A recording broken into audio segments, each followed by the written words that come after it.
doesn't this team seem interested to play? Another super chat from Mohammed. Thank you so much.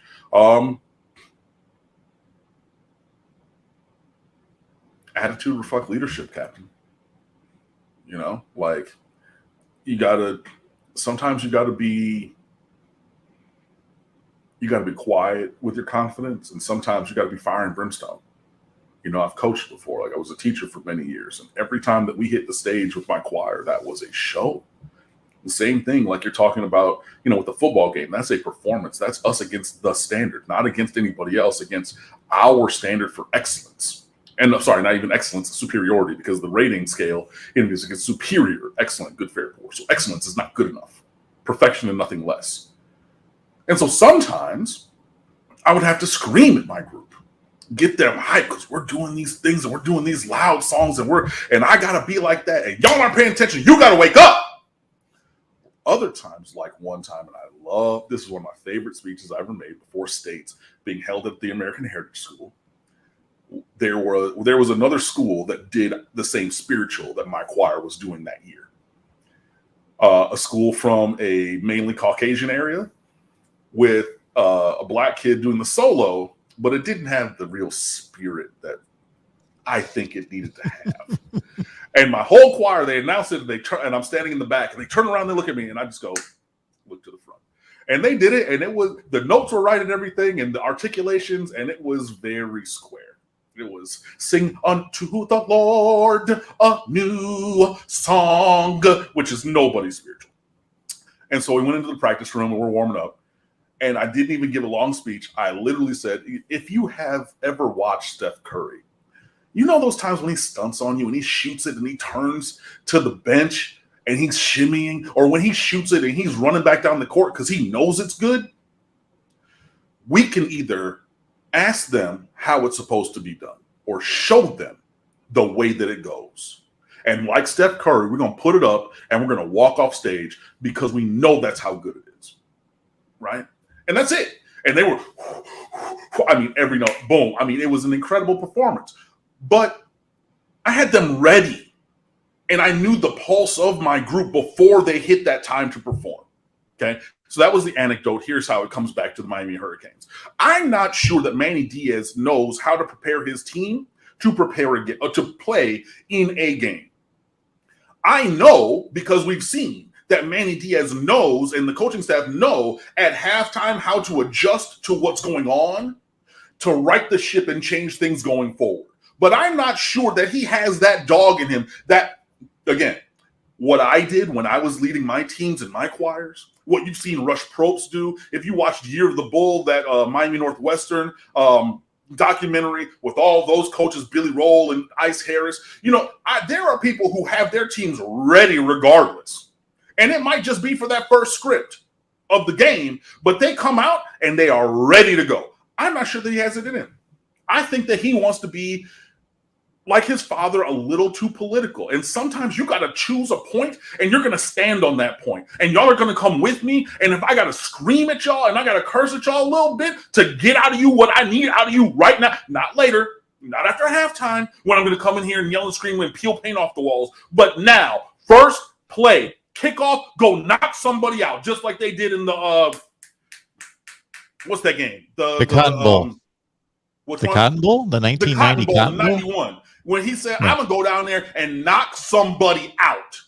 I need that energy right now. I'm not sure that Manny Diaz has that. And for me, I think that the even keel of politics and being a politician, I think that robs some of the enthusiasm from the players. And we've seen that negatively impact their performance early in games. That's me. That's what I've seen. And that's why I think they're not ready to play, because I think that sometimes you got to be a little bit more hyped than he wants to be, because everything's always even, and we're a flat organization, and we're through, hell and high water, or good times or bad, we're going to be even keel. Sometimes you don't got to be even keel. Sometimes you got to get hype. And I don't know that he has that in him. And to me, that's the thing that I see that is a negative impact to the team seeming interested or being prepared at the beginning of games.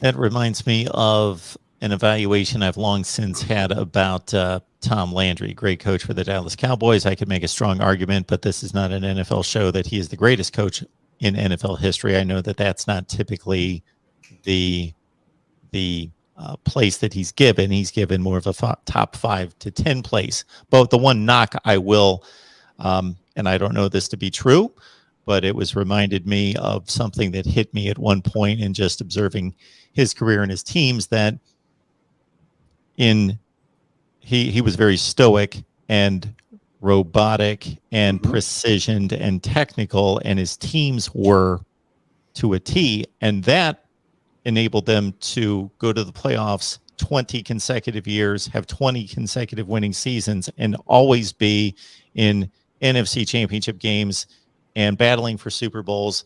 But maybe they needed that push because they lost a lot of big games where they needed not to treat the Super Bowl like it was week 4. Right. Exactly. Like there are big moments, and we need you to step up to the big moment. And, being even keeled, I think through the course of the game, you're going to need to have that.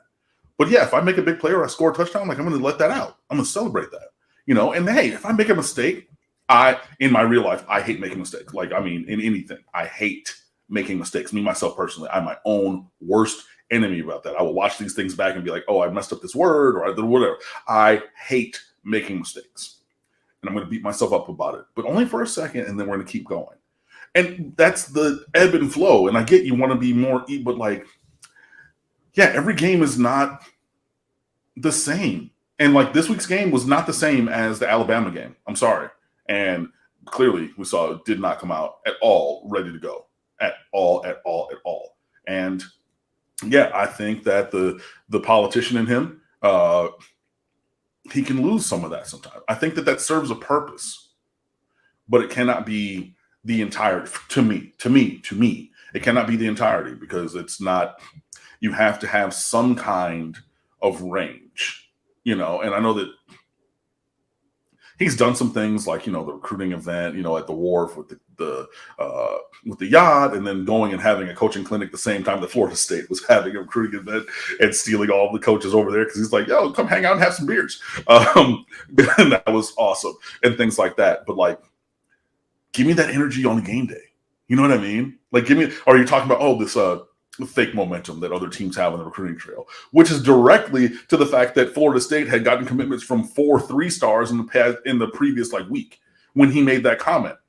So you got a little jerk in you. You know what I mean? You got some edge to you. But let that out a little bit more. You want to be so buttoned up,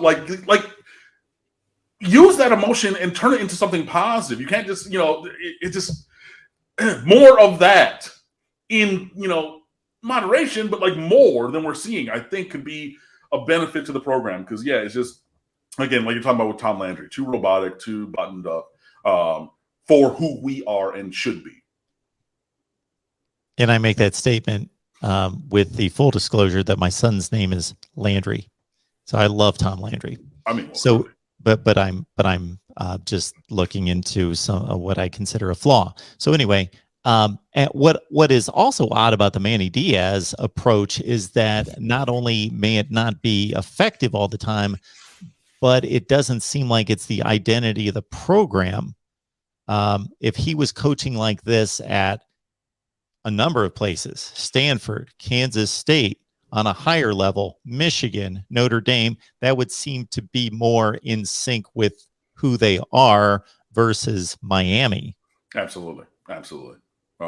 But again, you show little instances of, being Miami. And I'm obviously he's, the son of Cuban immigrants and things like that, grew up in Miami. So I'm not going to say that the man doesn't have any connection here, but it could be more.